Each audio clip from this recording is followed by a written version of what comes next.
MKT Thyagaraja பாகவதரோட பாட்டு கேட்டுட்டு இருக்கல, எம்ஜிஆர் சிவாஜி காலத்து பாடல்களையோ நாம இப்ப கேட்கறது இல்லை.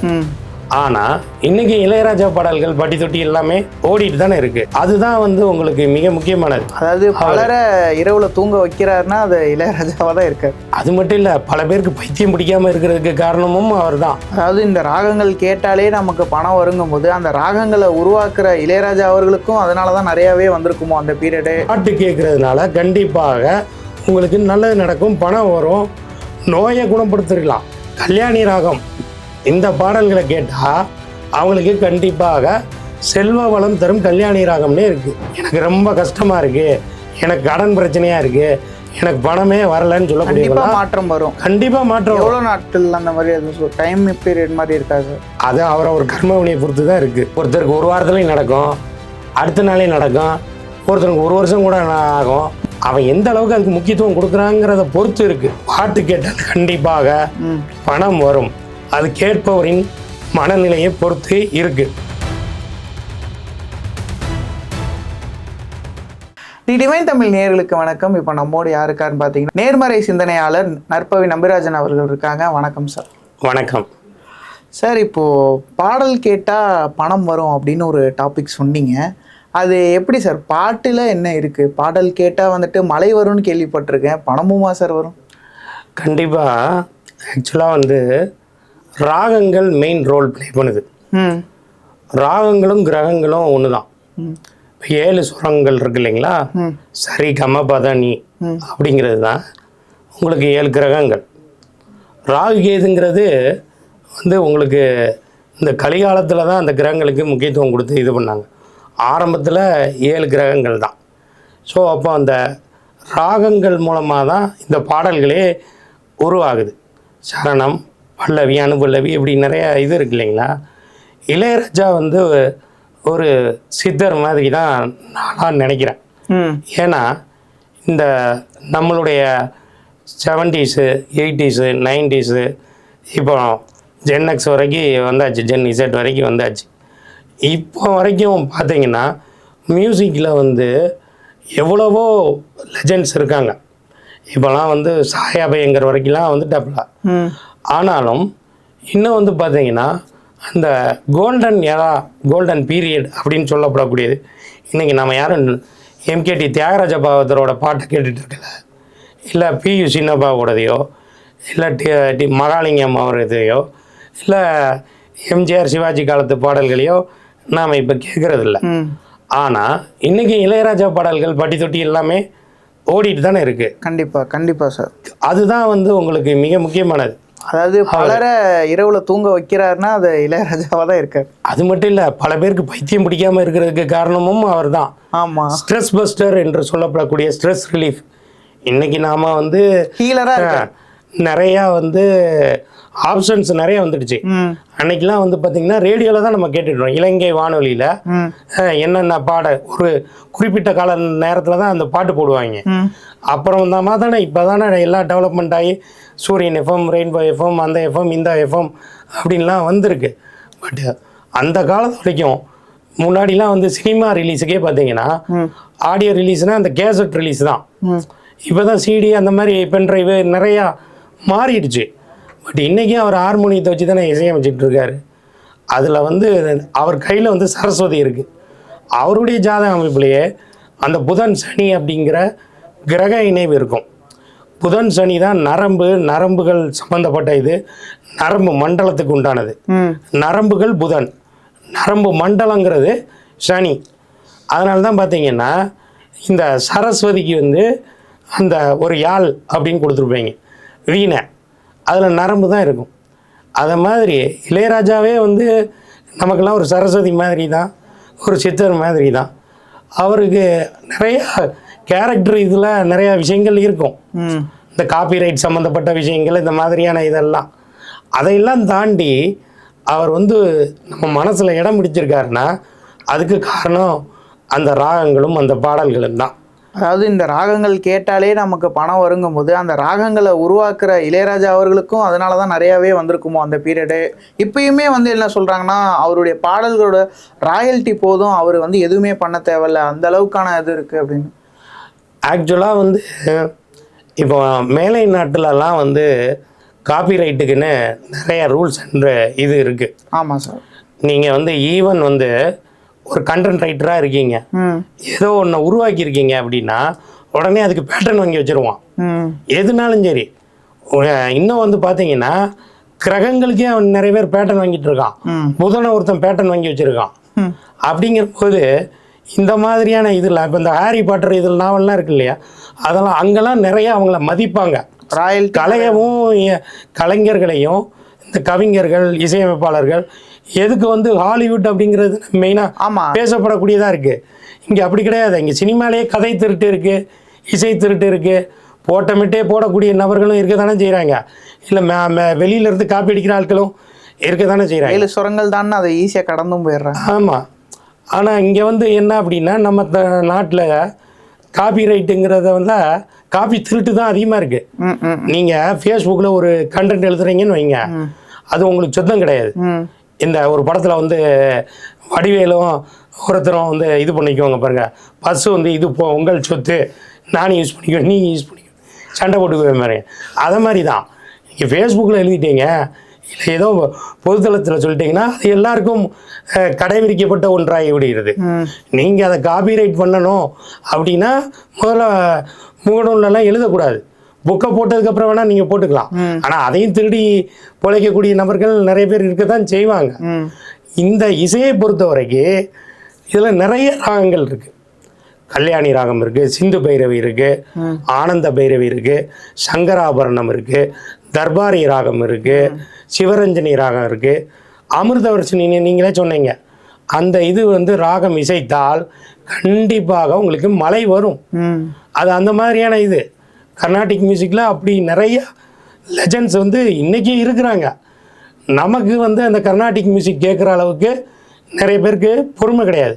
ஆனால் இன்றைக்கி வந்து குத்துப்பாடல்களும் அதுக்கப்புறமா வாய்க்குள்ளே நுழையாத வார்த்தைகள் எல்லாமே ஹாரிஸ் ஜெயராஜ் மாதிரியான ஆட்கள்லாம் கொண்டு வந்துட்டாங்க.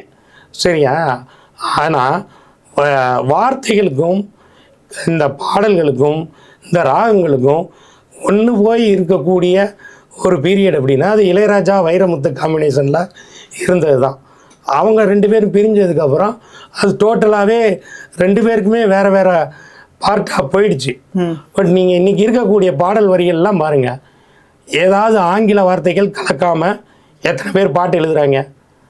நம்ம பேசும்போதே ஆங்கில வார்த்தை யாருக்குனாலும் வந்துடுது இல்லை. தமிழ் இங்கிலீஷ்னு ஒரு லாங்குவேஜே யார் உருவாக்குனது? நம்ம தான் உருவாக்கணும். ஸோ பாட்டு கேட்குறதுனால கண்டிப்பாக உங்களுக்கு நல்லது நடக்கும், பணம் வரும், நோயை குணப்படுத்திடலாம். நோயாளியாக இருக்கிறாங்கன்னு வைங்களேன், தர்பாரி ராகம்னு ஒரு ராகம் இருக்குது, அதெல்லாம் கேட்டாங்கன்னா உங்களுக்கு நோய் நிவர்த்தி ஆகும். கல்யாணி ராகம் இந்த பாடல்களை கேட்டால் அவங்களுக்கு கண்டிப்பாக செல்வ வளம் தரும் கல்யாணி ராகம்னே இருக்குது. இதுக்காக நான் தனிப்பட்ட முறையில் வகுப்பே நான் படித்தேன். ஒருத்தர் வந்து இருந்தார் விஜயராம்னு ஜோதிடத்தில். அவர் நல்லா வந்து அவர் பாடுவார், மியூசிக்லாம் ப்ளே பண்ணுவார், வாஸ்து பார்ப்பார். அவர்கிட்ட தான் நான் இந்த வகுப்பே படித்தேன். அதே மாதிரி நெல்லை வசந்தன் அவர்களும் ராகங்களுக்குன்னு இந்த மாதிரியான விஷயங்கள்லாம் கொடுத்துருக்குறாப்புல. எந்தெந்த காலகட்டத்தில் என்னென்ன பிரச்சனைக்கு என்னென்ன ராகங்கள் கேட்கணும். இப்போ கல்யாணி ராகம்னு எடுத்துட்டிங்கன்னா அதுலேயே ஒரு 50 பாட்டு இளையராஜா பாடல்களையே எடுக்கலாம். அதில் அவர் தாய் மூகாம்பிகையில் அவரே பாடியிருப்பார், ஜனனி ஜனனி ஜகம்னி அகம்னி அப்படின்னு. அப்புறம் மன்னன் படத்தில் வரக்கூடிய அம்மா என்று அழைக்காத உயிரிலேயே அந்த பாட்டு எல்லாமே வந்து கல்யாணி ராகம் தான். அப்புறம் வந்தாள் மகாலட்சுமியே அப்படின்னு ஒரு கமல் அம்பிகா நடித்த ஒரு பாட்டு இருக்கும், அதெல்லாம் வந்து இதுதான். சூரசம்ஹாரத்தில் வரும் ஒரு பாட்டு கமல் நிரோசகம் பாடுறது, அதுவும் கல்யாணி ராக பாடல்கள் தான். ஸோ கல்யாணி ராக பாடல்கள் கேட்க கேட்க செல்வ வளம் கண்டிப்பாக வரும். என்னன்னா நிறைய பேர் என்ன நினைக்கிறது, வெறும் பாட்டை மட்டுமே கேட்டுக்கிட்டு இருந்தால் எனக்கு பணம் வந்துடும், லாட்ரியில் பணம் வந்துடும், அப்படி கிடையாது. உழைக்கவும் செய்யணும். உழைக்காமல் யாருக்குமே ஊதியம் வராது. இப்போ நீங்களும் நானும் பேசுகிறோம் அப்படின்னா அது ஒரு இதுதான். அந்த பாடல்கள் கேட்குறத ஒரு மெடிடேஷன் மாதிரி நம்ம கண்டிப்பாக நீங்கள் நல்ல மனநிலையில் கேட்கணும். இப்போ ஒருத்தங்க சண்டையை போட்டுக்கிட்டு ஒரு இதில் இருந்துக்கிட்டு அதில் பாட்டு கேட்குறது விஷயம் கிடையாது. இன்றைக்கெல்லாம் எப்படி பாட்டு கேட்குறாங்க, டூ வீலரில் போகும்போது காதில் மாட்டிக்கிட்டு கேட்குறது, காரில் போகும்போது ப்ளூடூத்தில் கேட்குறது, அப்படி தானே. அப்படிலாம் இல்லாமல் எப்போ நீங்கள் வந்து மென்டலி உங்களுக்கு எந்த டிஸ்டர்பன்ஸும் இல்லாத நேரத்தில் இருக்கீங்களோ அப்போ கேளுங்க. நீங்கள் வந்து பார்த்தீங்கன்னா சமயக்குருவர்களே அந்த காலகட்டத்தில் என்ன பண்ணியிருக்காங்க, பாடல் பெற்ற ஸ்தலங்கள் அப்படின்னு எதுக்கு சொல்கிறாங்க, அங்கங்கே போய் அந்தந்த ராகங்களில் அவங்க பாடினதுனால தானே சிவபெருமானே வந்துடுறாரு. சிவன் எதுக்கு வந்து ராவணனுக்கு வந்து அவ்வளவு வரங்களை கொடுத்தாரு. ராவணை வந்து சாமகானம் பாதி தான் சிவனையே வர வச்சான். அவன் நல்லா வீணை வாசிப்பேன். அதேமாதிரி வரம் வாங்குறதுக்கு அவர்கிட்ட போய் வந்து அந்த இதை தான் சாமகான வேதம்னா பாடிட்டு இருக்கான்.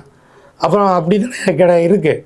சமயக்குறவர்கள் அப்பர், திருஞான சம்பந்தர், மாணிக்கவாசகர், சுந்தரமூர்த்தி நாயனார் எல்லா கோயில்கள்லையுமே பாடியிருக்காங்க. அவங்க பாடினது நிறையா ஸ்தலங்கள். நமக்கு கண்டுபிடிச்சது 274 சிவாலயங்கள். இவங்க பாருங்கள், பன்னீர் ஆழ்வார்கள் அவங்களும் வந்து பாடல்களுக்கு முக்கியத்துவம் கொடுத்துருக்காங்க. ஆண்டாள் பாசுரம்னு இருக்குது, திருப்பாவை, திருவம்பாவை, எவ்வளவோ விஷயங்கள் இருக்க தானே செய்யுது. நீங்கள் பாடல்களுக்கு மதிப்பு கொடுத்து மரியாதை கொடுத்து அந்த ராகங்களை உணர்ந்து தெளிந்து புரிந்து அறிந்து கேட்டீர்கள் என்றால் கண்டிப்பாக கல்யாணி ராக பாடல்களை நீங்கள் பார்க்கக்கூடிய அனைவருமே கல்யாணி ராக பாடல்களை தேடி கண்டுபிடிச்சி கமெண்டில் இந்தந்த பாட்டுன்னு டைப் பண்ணி போடுங்க. அதை நிறைய பேர் கேளுங்க. எனக்கு ரொம்ப கஷ்டமாக இருக்குது, எனக்கு கடன் பிரச்சனையாக இருக்குது, எனக்கு பணமே வரலன்னு சொல்லக்கூடிய மாற்றம் வரும். கண்டிப்பாக மாற்றம். எவ்வளோ நாட்கள் அந்த மாதிரி எதுவும் டைம் பீரியட் மாதிரி இருக்கா சார்? அது அவரை ஒரு கர்மவினியை பொறுத்து தான் இருக்குது. ஓகே. ஒருத்தருக்கு ஒரு வாரத்துலையும் நடக்கும், அடுத்த நாளே நடக்கும், ஒருத்தருக்கு ஒரு வருஷம் கூட ஆகும், ஒருத்தருக்கு நடக்கவே நடக்காமல் இருக்காது. ஆனால் கண்டிப்பாக நடக்கும். உங்களுடைய நடக்கவே நடக்காதுலாம் கிடையாது. அவன் எந்த அளவுக்கு அதுக்கு முக்கியத்துவம் கொடுக்குறாங்கிறத பொறுத்து இருக்குது. கண்டிப்பாக நடக்கும். மனசுக்குள்ளே ஒரு நம்பிக்கை இல்லாமல் ஒரு நெகட்டிவ்னஸோடு இதை கேட்டால் அது உருப்படாது. கண்டிப்பாக எப்போவுமே நெகட்டிவிட்டியை பொறுத்த வரைக்கும் அது இருந்ததுன்னா பணமும் வராது, பவுஸும் வராது, வேறு நல்ல விஷயங்களே நடக்கவே நடக்காது. பிரபஞ்சமே அதுக்கு ஒரு ஃப்ரீக்குவன்சி உண்டு, அதுக்கு ஒரு அலைவரிசை உண்டு. இங்கே இன்றைக்கி கோயில்கள்லாம் நிறைய பாடல்கள் தானே இருக்குது. சிவபுராணம் இருக்குது, சிவபுராணம் நம்ம படிக்கலாம். இப்போ பார்த்தீங்கன்னா திருவாவடுதுறை ஆதீனத்தில் தான் விதியை வெல்வது எப்படின்னே ஒரு புத்தகம் போட்டிருப்பாங்க. நம்மளுடைய 12 பாவங்கள் இருக்குல்ல ஜாதகத்தில், லக்னத்திலேருந்து 12 பாவமும், அந்த 12 பாவங்களும் இயங்குறதுக்கு நமக்கு ஏதாவது ஒரு விஷயம் நடக்கிறதுக்கு அந்த சமயக்குறவர்களுடைய தேவாரம், திருவாசகம் இந்த இதைத்தான் வந்து பாடல்களாக வச்சுருக்காங்க. வாசி தீரவே காசு நல்குவேர்னு ஒன்று இருக்குது. அதை கேட்டால் பணம் வரும்.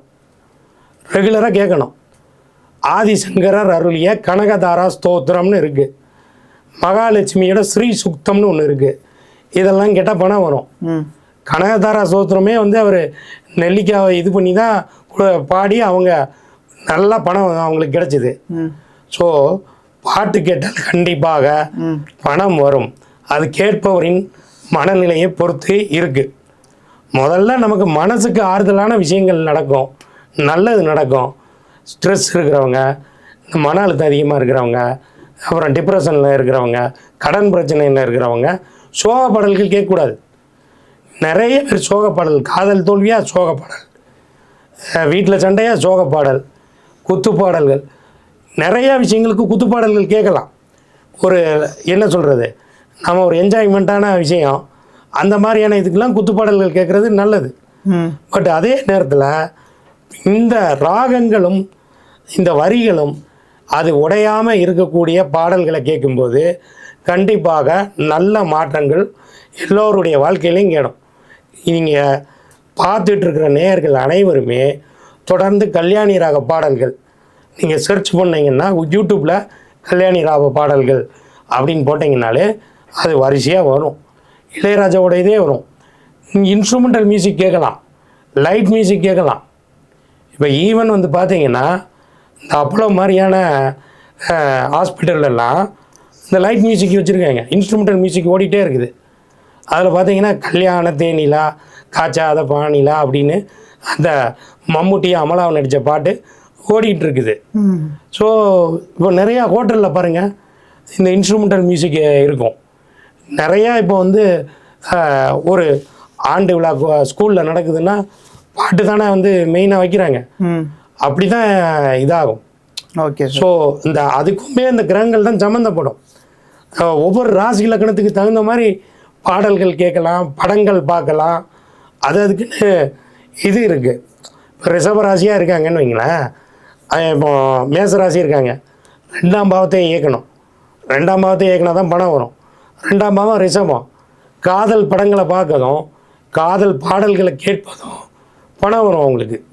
இப்படி ஒவ்வொரு ராசிக்கும் ஒவ்வொரு லக்கணத்துக்குமே நம்ம இதையே வந்து அடுத்தடுத்த வீடியோவில் பேசலாம் நம்ம. கண்டிப்பாக சார், கண்டிப்பாக சார். மக்கள் பலருக்குமே இது ஆச்சரியமாக இருந்திருக்கும். இது என்னடா அது புதுசாக, ஆனால் ஈஸியான விஷயமா இருக்கும். பாடல் கேட்குறது அவங்களுக்கு ரொம்ப ஈஸியாக இருக்கும். பட் நீங்கள் சொல்கிற மாதிரியான சில நெறிமுறைகளோடு அதை கரெக்டாக ஃபாலோ பண்ணணும்ல, அது அவங்களுக்கு கொஞ்சம் டஃப்பாக தான் இருக்கும்னு நினைக்கிறேன். பட் ஆனால் அதையும் மீறி அவங்க அதை ஃபாலோ பண்ணி நம்ம கமெண்ட் செக்ஷனில் சொல்லுவாங்கன்னு நினைக்கிறேன். இவ்வளோ நேரம் உங்களுடைய கருத்துக்களை பயந்ததுக்கு மிக்க நன்றி சார். நன்றி.